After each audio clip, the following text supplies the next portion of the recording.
In today's video, I'm going to recreate a setup that we had discussed in the end of day video last night, and that was in Tesla, and that was on the 30-minute chart. So I'm going to show you how we came up with it. Then I'm going to show you how you could have triggered an entry this morning. So here, I was looking for support after we did start pulling back from this last high. So I was going to run the retracement, so low to high, get rid of anything we went through. We did stay above the 618 in this case. So that was one of the price relationships we saw. I'm going to see if there's anything here we need to look at. I'm not sure we do, but let's see, from this low to this high. Oh yeah, actually the 786 of the smaller swing. So we have 618 of the larger, 786 of the smaller.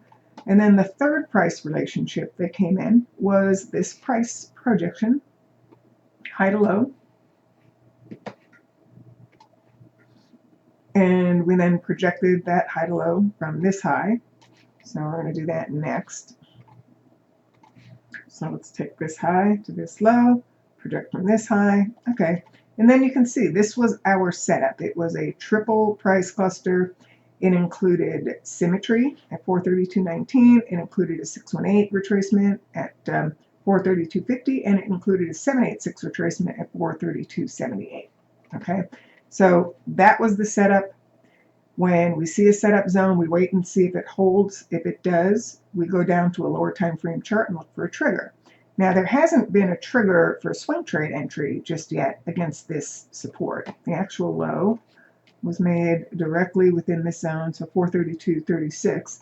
But I'll give you an example of what you could have done with a 1-minute chart entry, okay? And it would have been for a day trade only. So, here we have where there actually looks like two entries, because this was, it looks like the top of the support zone, and then this was a little bit deeper into the zone.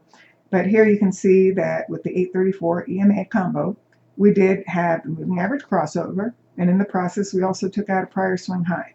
Same thing happened over here.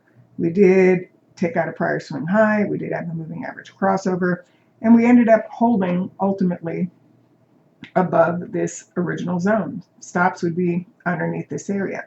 So what do we look for after that? Well, the potential upside target off of that setup zone would be the 1272 of the swing into the zone, which comes in at 454.38.